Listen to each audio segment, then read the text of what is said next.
calculate the height of a cliff if it takes 2.35 seconds for a rock to hit the ground when it's thrown straight up from the cliff with an initial velocity of 8.00 meters per second. Alright, so we are given the time it takes.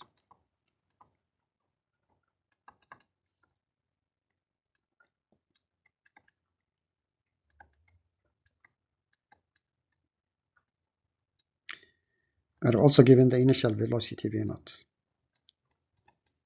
8.00 meters per second upward, so positive. And we also know there is a known value because this is under gravitational acceleration.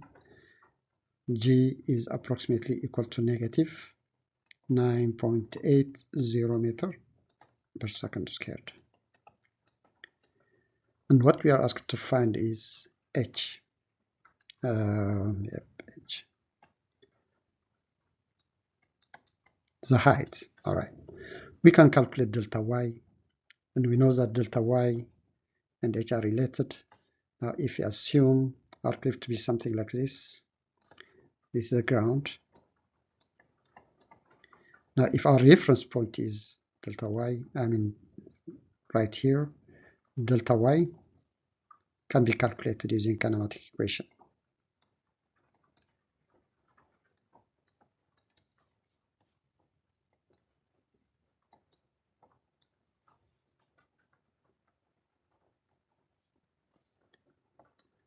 All right.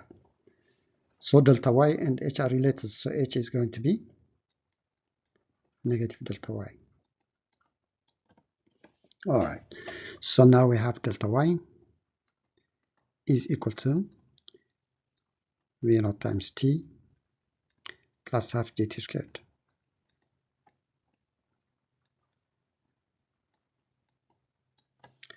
So delta y will be equal to, let's plug in the numbers. Velocity is 8.00 meters per second times the time, which is 2.35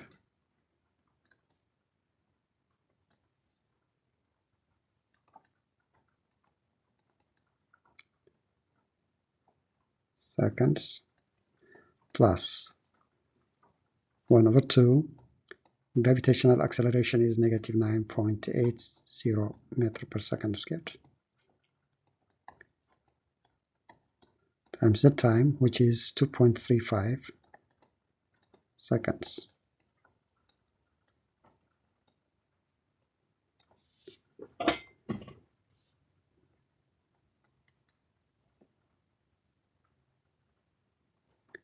That's equal to negative 8.26 meters.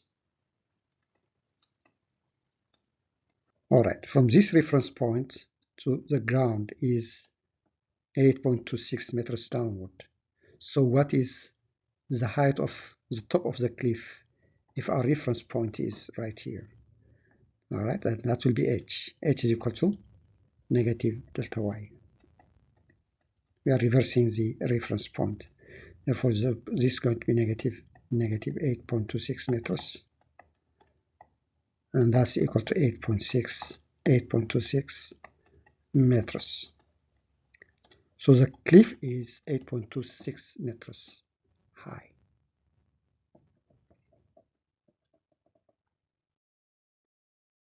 Now, how long would it take to reach the ground if it's thrown straight down with the same speed? So the speed is going to be the same, but our initial velocity in this case is going to be downward. So it's going to be minus 8.00, same speed but opposite direction, meter per second. We have already calculated delta y. So delta y is going to be negative 8.26 meters. The same gravitational acceleration. And what we are required to find is how long does it take? Time. Alright, so we'll use the same formula. Delta y is equal to V naught t, it's a different t now, plus half gt squared. Alright, so now we have the quadratic equation, but we need to rewrite it so that we can use the quadratic formula. Now, if we have an equation like this, a quadratic equation like this, ax squared plus bx plus c,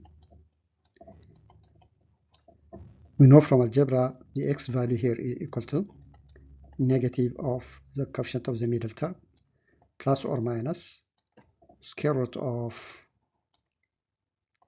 coefficient of the middle term squared minus 4 times the coefficient of the x squared times c, the constant, divided by twice the coefficient of the square. So in order to use this formula, we need to rewrite the equation such that we get everything on one side, 0 on the other side. We have to write the quadratic equation. Alright, so now we can rewrite the equation as half gt squared plus v naught times t minus delta y, taking delta y to the other side. And now we have 0 here. Okay, so let's plug in the numbers and rewrite the equation. Half times negative 9.80 meter per second squared times t squared plus, now the middle term is v naught, and v naught is equal to minus 8.00 meter per second.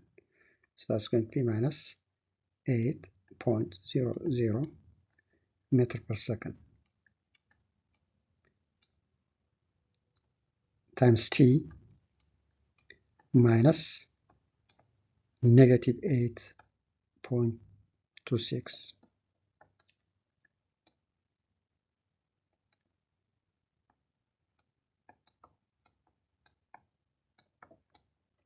equals to 0.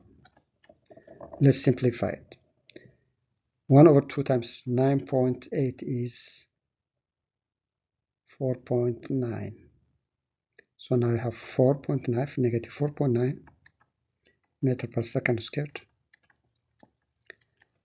times t squared minus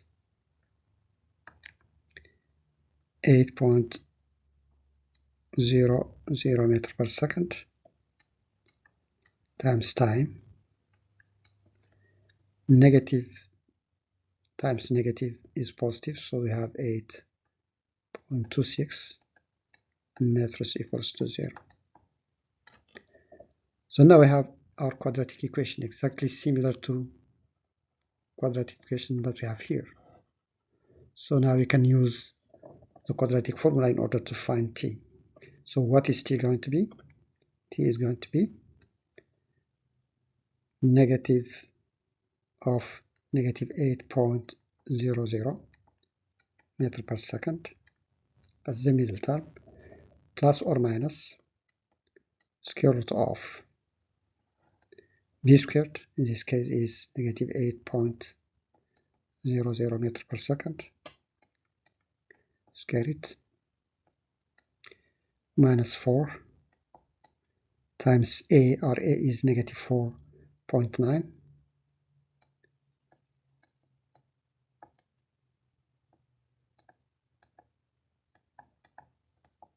okay, times c, c is 8.26 meters.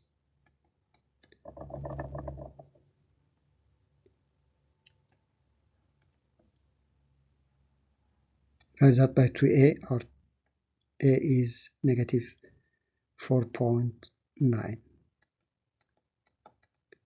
meter per second squared.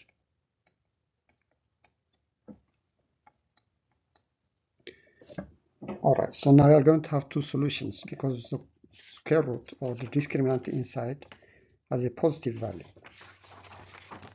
Negative 8 squared is positive, negative times negative is going to be positive, so we have positive value, therefore we are going to have the square root as a positive number. That's actually equal to 15.03. Therefore, if we add it to, well, negative times negative is positive, to 8.00 meter per second, we'll get a positive value on the numerator, and the denominator is negative, and that will yield a negative number. A negative time is not possible. Therefore, we'll ignore the negative value, we'll take the positive value only. So 8 plus the square root of this value, the inside value here, and divided by the negative value, which is 2 times negative 4.9, yields a positive number. So what are the solutions? Let's calculate and put the numbers in first. Okay, so one of the numbers is negative 2.35 seconds. All right. Okay, so the other number is 0.717 seconds. This is not physically possible, so ignore it. So the answer will be 0.717 seconds.